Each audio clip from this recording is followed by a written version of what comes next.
Hi, I'm Jeffrey Copeland, and today I'll be visiting with you about my book, Shell Games, The Life and Times of Pearl McGill, Industrial Spy and Pioneer Labor Activist. The question that I'm most frequently asked when I do book events and book readings about this book is this: how in the world did you come up with the idea to write about an industrial spy and about the button industry in the United States? The answer to this question, I think, is a pretty good one, and I'd be very grateful if I could share that with you today. First of all, the story goes back several books ago and several years ago when I wrote the book Inman's War about a group of very special individuals who fought during the World War II conflict. Many of you know this story, but I actually purchased the letters this book was based on at a flea market in Belleville, Illinois. On this slide, you see a picture of the actual booth where I bought 150 letters from a Sergeant Inman Perkins to an Olivia Merriweather. Through these letters, I started a journey I could not have imagined in my wildest dreams. It turned out these were very famous individuals who had such a remarkable influence on United States history. Well, as I did the book events and book readings for this book, people came out of the woodwork and said, "Hey, I know where there's some great letters. Have you heard about this story?" Well, as you'll see on this slide, a nice person came up to me one evening and said, "I know where there's some letters that have a story that involve Helen Keller, the Titanic sinking, some pioneer industrial labor activists, a group of mob workers rioting because of working conditions in the button industry, and, as you'll notice from the cemetery picture, people who suddenly just disappeared because of their activism." I was quite captivated by this, and I thought, you know, I'm going to take a look at this. I'll see if there's actually a story here. So the first thing I did is I went to archives and record centers and read a few of the letters written by this young woman whose name was Pearl McGill.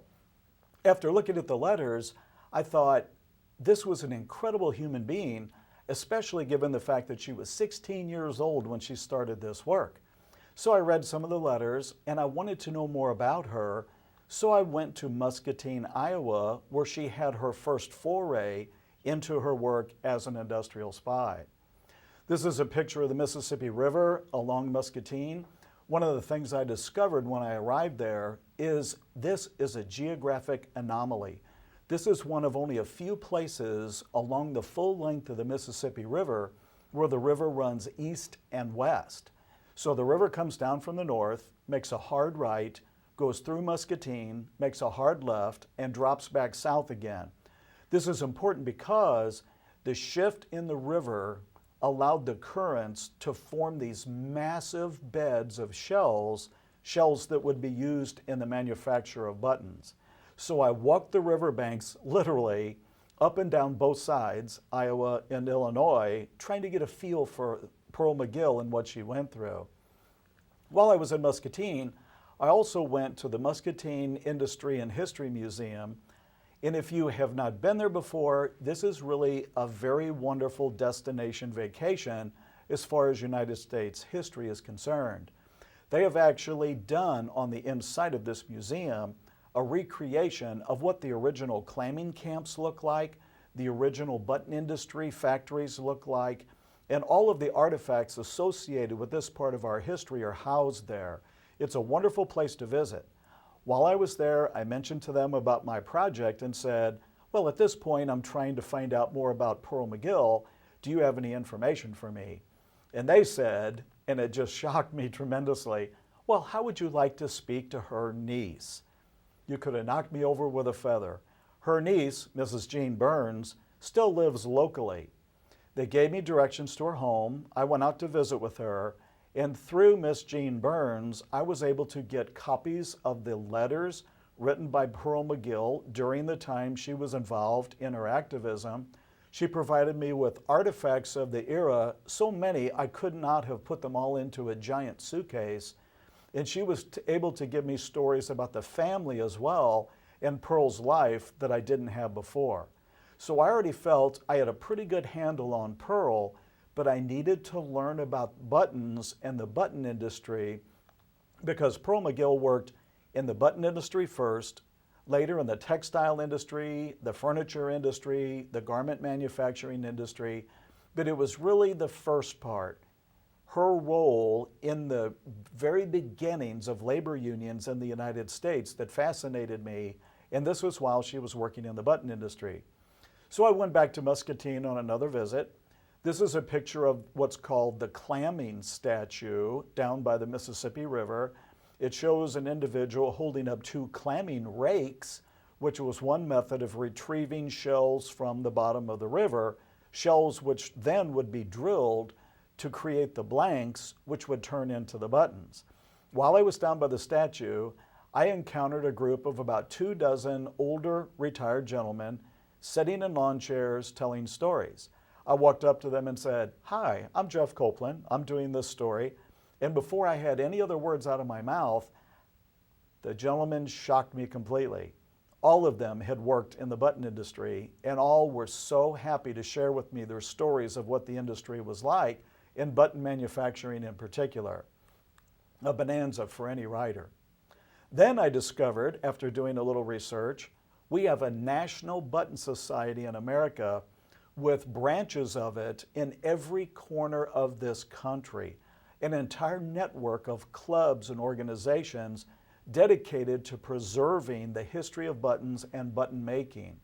It was through that group that I was able to make an amazing contact. The first one was with a wonderful woman by the name of Margaret Blaine, who lives on the Isle of Scilly off the coast of England. Through her, a continent away, I was able to get the early brochures about the process of manufacturing buttons in Muscatine, Iowa. Again, the more the world gets larger, the smaller it gets as well. At the same time, they also said, "How would you like to visit with the great-granddaughter of John Frederick Boepple, the gentleman who actually started the button industry in the United States?" I couldn't believe my luck again. I visited with this wonderful woman. She told me a great deal of information about her grandfather, great-grandfather, and about the button industry that I didn't know, and I was feeling very confident in my knowledge at this point. On the slide, you'll also see my favorite archives and record center for getting historical research. This is the Missouri History Museum in St. Louis, Missouri. For my way of thinking, they have the best collection of archived newspapers and magazines of any place outside the Smithsonian Institution.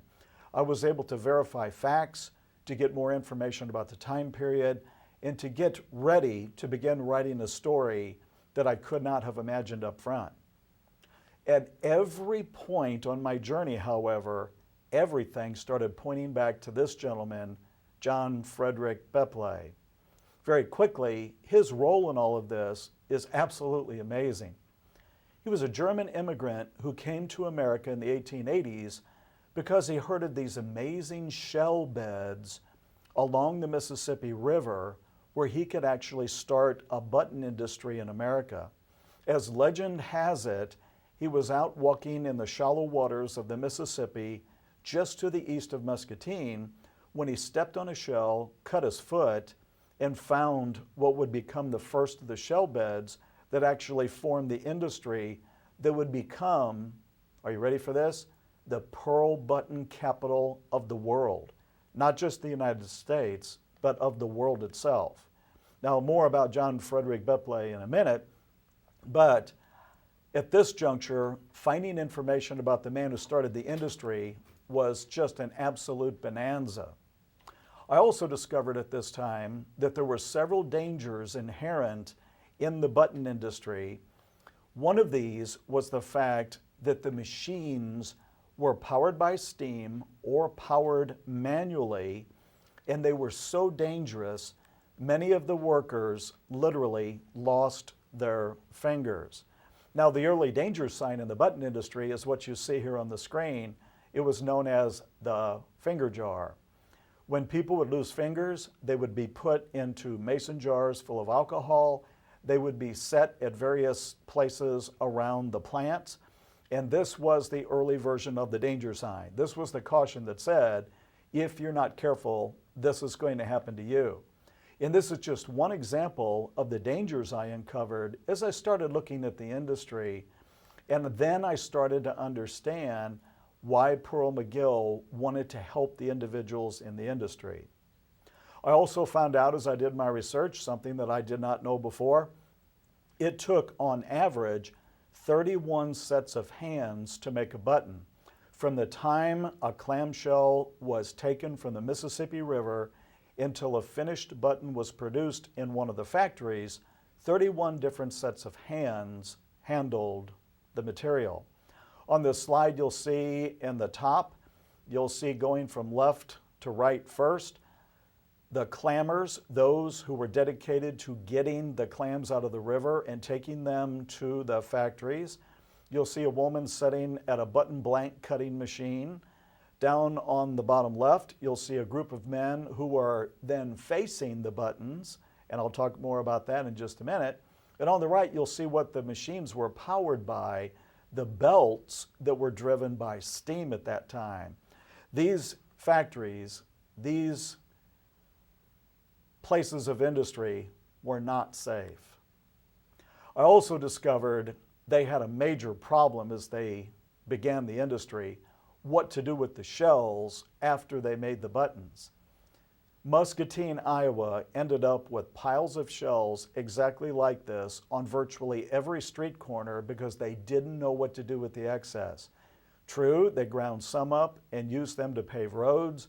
They tried to use some of the shell for animal feed, for chickens and so on, but it proved to be not profitable, so they started burying the shells. And to this day, if one walks along the banks of the Mississippi River by Muscatine, after a good rain, these shells will wash out and you can go by with a bucket and pick them up by the dozens, literally. Now, along the way, I also fell into what every writer absolutely loves, and this is the luck of the writer. I met a gentleman by the name of Ronald Dice who works for the U.S. Game and Fish Commission, and he provided for me 2 films to show me what life was like for the clammers and for those who worked in the button industry. The first image you're going to see is actually one of the clamming boats, a boat used to pull the clams up from the bottom of the Mississippi River. This is a picture of a typical clamming boat used to bring up the clams. Notice the bar with the ropes hanging on it with steel hooks on the bottom. These would drag along the bottom of the river. They would go through the open clamshells, which would close on them and not let go. After that, it was simply a matter of raising the bar, pulling the clamshells off, and repeating the process. And this is literally how they achieved getting the clamshells into the boat. This is an image that I've been very curious about. This is a woman sorting button blanks in one of the button factories of the era. If you've seen the I Love Lucy episode where Lucy and Ethel are working in the candy factory, this will give you an idea of what I'm talking about. Look at the speed of the fingers and look at how quickly this had to be accomplished. And these women did this job 12 to 14 hours a day. After seeing these images, after visiting with everyone I could about the era, about the industry, and about Pearl McGill, after walking up and down the banks of the Mississippi River, I was ready to write. The result? 2 stories converge. I had the story of a true hero fighting for rights and justice, and I had a story of the industry. This is a picture of one of the clamming camps and the conditions the individuals lived in. This was a story that I was ready to write. I had my pearls, literally and figuratively. I had the pearls found in the clamshells, and I had Pearl McGill, one of America's first industrial spies. As a short aside here, Mark Twain lived for several months in Muscatine, Iowa. It was actually Mark Twain that called it the Pearl City because it did become the pearl button capital of the world. Now, also when I do my book events, people ask me, where do you write and how do you write? I write on a laptop computer. I prefer to do that. I write from a storyboard, which is a fancy term for an outline that a writer can follow. I do have a very nice writing studio, but I prefer to write at the dining room table, which isn't always popular in my home, But this is typically what my home looks like, at least in the dining room, while I'm in the process of writing. And I thought it'd be interesting for all of you to see that. Now, the only other piece of the puzzle I had left was this story took place in 1910 and 1911. I had to make sure that everything was absolutely accurate in terms of history. On the right there, you'll see Lincoln with a boombox, and it became a running joke with my editor and myself that we did not want any Lincolns with a boombox. On the left-hand side there, you'll see a bunch of pioneers with cell phones in their hands. We didn't want any of that either. So what we had to do is we had to do a lot of fact-checking. For example, one of the things I had to do was study the geography of the era, which is something all people who write about historical events must do. Here's a first question.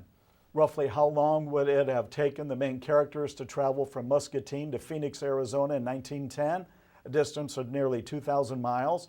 When I do book events, I ask this question, and several people will say 2 weeks, 3 weeks, a month, when in reality, the answer would have been 2 years because Arizona did not become a state until 1912. Oops. So I had to check facts so many times as I did this story. Here's another one. What's wrong with this sentence? The cut on Maddie's finger, her roommate, wasn't terrible, so she quickly applied a Band-Aid and went back to the packing station. The problem was the Band-Aid wasn't invented until 1920, 10 years after the events of the story. So writing a piece like this takes a lot of meticulous research on every avenue.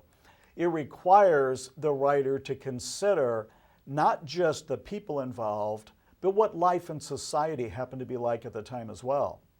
Now, in writing this story, I ended up with another writer's dream and nightmare at the same time. I had what's known in the trade as 5 pounds of beans in a 1 pound bag. I also had Helen Keller, a major part of this story. I won't go into it now, it's covered in the epilogue of the book. There was no room for her. The Titanic sinking is very important to the story. Again, couldn't put it in, not enough time, not enough space. So it's always a conscious effort on the part of the author what to include and what not to include. And in this case, it was very interesting. So I finished writing this story of one of America's first industrial spies. I finished writing what the early button industry was like in this country that led to the labor unions in this country and the rights of workers today. And I ended up in chapter 25 with a story I was very proud of and I thought would be a nice slice of American history for those to read. Major accomplishments were gained for American workers, which literally changed the face of America. However, this was a book that would not end. You'll see here going left to right, this is what a typical industry building of the day looked like, one of the button factories. At one time, there were close to 3 dozen of these factories in Muscatine, Iowa. Today, we have just one left, the McKee Button Company, that makes buttons all the way to completion, but they don't use the shells. They use plastic and other materials today. In the center is another picture of John Frederick Boepple, the founder of the pearl button industry. He refused to mechanize his plants. He still wanted everything done by foot and hand power. And because of this, he was put out of business. He was a beloved character, however. Owners of the other buildings, the other factories, decided they would help get him a job. They got him a job with the government to try to help reseed the clam beds after they'd taken clams out. One day he was walking in the Mississippi, just as he had done in the late 1800s. He cut his foot on a shell. A week later, he was dead of blood poisoning. How ironic is this? The man who started the button industry in this country was killed by a clam. On the right on the top, you'll see the Mississippi River. The Mississippi River's route has changed significantly because, look at the pile of clams below it, 23 species of clams were totally eradicated, became extinct because of the clamming industry. Clams do an essential function in the filtering of the water. The Mississippi at that time was so clear one could drink the water, see to the bottom. After the clams were gone, the filtering was gone. That's why the Mississippi is so brown, so murky, so muddy today. and so silted in, and why it has actually changed its route. So the button industry produced millions and billions of buttons. It also ended the Mississippi River as people knew it. On the bottom right, you'll see a group of clammers. That whole industry disappeared. Starting in the 1920s, when the shell beds started to play out, they slowly wandered off, went to other lines of work, and a whole society that had been there for nearly 40 years was suddenly also extinct. Toward the end of the book, I also discovered something else. I won't say which character for those of you who have not read the book, but one of the main characters is brutally murdered because of her work in trying to get rights for workers. I was able to get all of the original records related to this, and I discovered the person who was said to have committed this horrible crime actually did not do it. The person was used as a scapegoat by those in the industry. The truth of the matter is actually in the book. If you read the book and you follow the clues, I challenge you to see if you can determine who committed this crime. If you think you figured it out, write me in care of the publisher, and I'll let you know if you are correct. The end result of all of this is Shell Games is published. It ended up on several of the bestseller lists. It presented a slice of American history that readers have read about all across not just the United States, but the globe as well. I have had letters from over 40 countries from readers who have said they understood the passion behind Pearl McGill trying to get rights for workers. This was one of the most amazing adventures I have ever had as a writer. It's something that I am very proud of in terms of adding to our American history. I invite you to read the story. I hope you enjoy it. And again, write me either in care of my publisher or through my author blog. I'd like to hear your comments. Enjoy.